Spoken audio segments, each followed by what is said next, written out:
Hey, what's up? My name is Aremu Smog and welcome to Webos YouTube channel.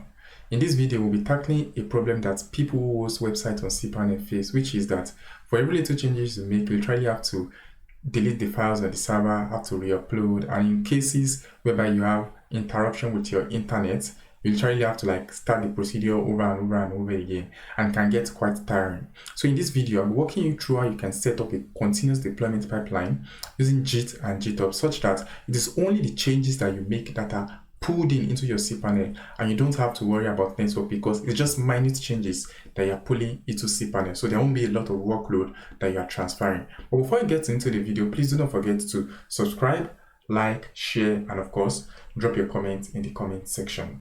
So in order to be able to work on this tutorial, you must understand the basics of Git, you must have a GitHub account, and of course, you must have interacted with cPanel itself at least once. So here's what I'm going to do. What I will do is I will clone a repository that I have on GitHub for this particular purpose. So if you don't have any repository you can use, you can actually come over here and fork this one, copy it or clone it to your laptop, then make your changes, then push back, then we can deploy. So the name of this repository is cd with cPanel. So I'll click on that. Then I'll come over here. Hey, that was a mistake. Then code.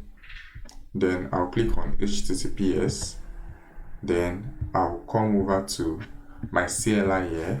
I will first do cd projects. Then I would say git clone. Then paste the URL.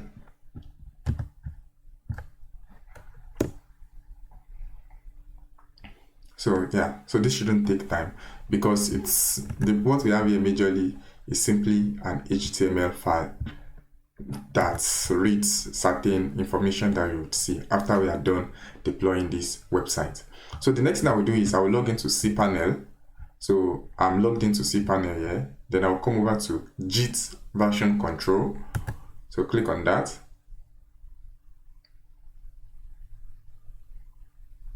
Then I'll click create.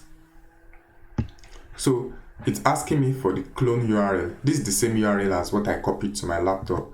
I'll simply paste it. Then set repository path. So many a times it will automatically suggest the name of the repository as it is in cPanel. But because I had tried deploying before this tutorial, so I will modify things, but you can leave things as they are if this is your first time you are deploying to the same server and it is the same domain or subdomain or the same add-on domain. So I'll simply change this to cd to cd. Then the repository name remains cd with cPanel. Then I'll click on create. So this will take some time and you have this. So if you see this, we have repository path says home/this repository/cd. Kindly note that this is not your final website or this is not your final project. What you have presently now is a place to store the code on cPanel instead of your code just residing inside of GitHub. So the next thing we are going to do is set up configuration in order to be able to pull in changes from GitHub via the cPanel. So here's what I'm going to do. I'll come over to my Git here and I'll say touch.cpanel.yml. So YML files are YAML files. YAML files are used for configurations. So I'll come over here, then I'll right click. Oh, that was a mistake. So I would actually cut this and paste it into cd with cPanel. I would right click, then open with code.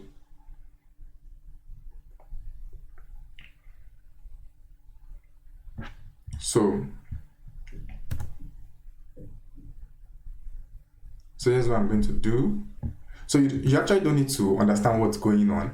And if you check out the tutorial or if you check out the repository that will be linked below, you can actually just copy this code and just pay attention to a certain part. So here's what I will do. I'll write this 3 hyphen, then I will say deployments, and I will say tasks.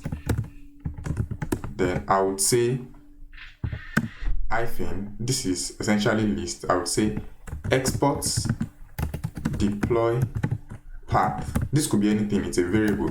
equals home/web-html/public_webboss.com.ng/cd. cd cpanel. So that's where I want to deploy it. Then I would say -bin/copy. So this is actually a bash action. Everything, no matter the extension, to my deploy path. So the really important part in all this code is this deploy part here. You must ensure that you have a target folder on your server that corresponds to this. So let's say, for example, where I'm deploying directly is webboss.com.ng. This will have to end as public_html. If it was an add-on domain, because the domain name, there will be a folder created for it, then I have to add the name of the domain, which in this case is webboss.com.ng, because we actually added our domain as an add-on domain to the current hosting that we are using. That was a mistake we made when we are setting things up. And the folder that I want to target, I just don't want to deploy to webboss.com.ng because there's something here. I want to deploy to a folder called what? cd cpanel. So I'm going to save this up, then I'll go ahead and create this particular folder. So I will come over here, then I'll right click here on cpanel, click on file manager,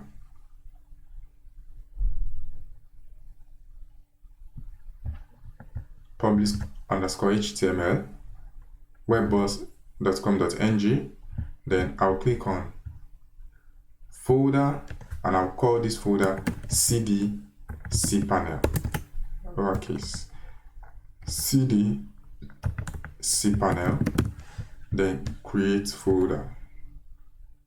Yeah. So if I come over here now, I'll save this up, come back to Git, then cd with cpanel, that's the name of the folder. So I'm changing my directory to that. I'll simply do git add everything, then git commit.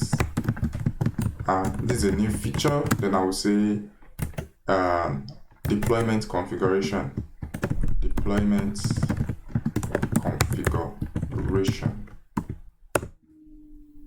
Then I will do git push.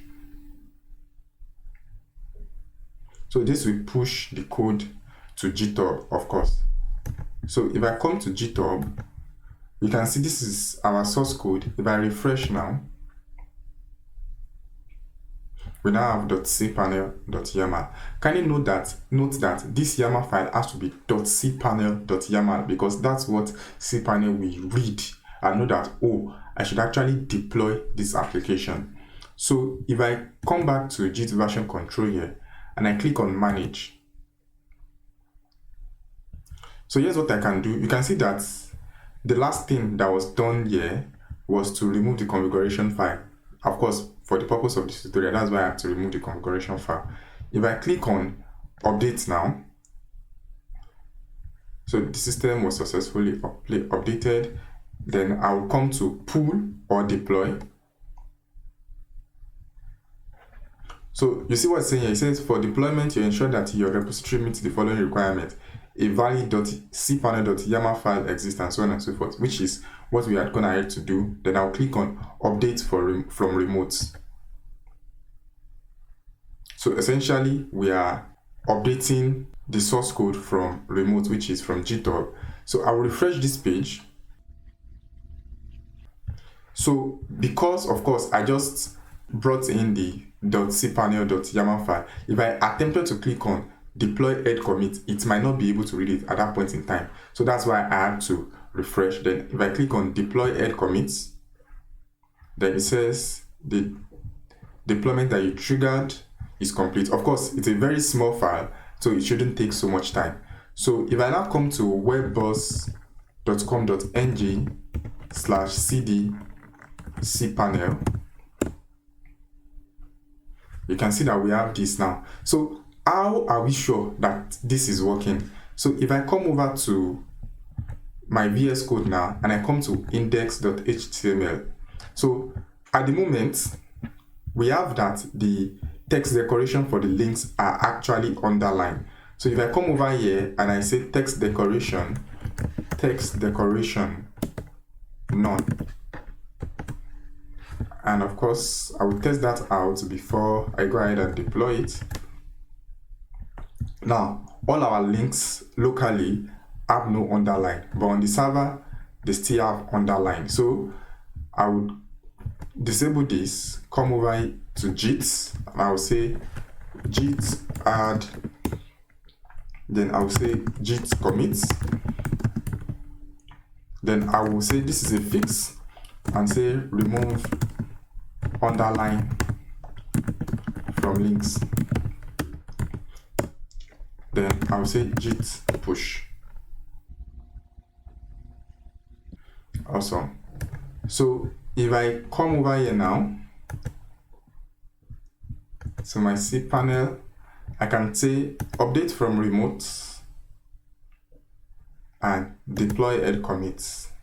You can see that in less than 2 minutes or thereabouts, even in less than 5 seconds, the deployment was successful. So if I come over here and just click on refresh, you can see that the underline to the links are now gone. Of course, there is a downside to this in that every time you need to make changes, you always have to come here to update remote and deploy head commit. But I still think that this is even way more effective than having to upload and re-upload files. And also there will be a second part to this tutorial where we'll be setting up SSH such that when you push changes locally, they are automatically deployed to your live server. Thanks for watching this video, and please do not forget to subscribe and of course check out any video that YouTube will be suggesting to you. Cheers!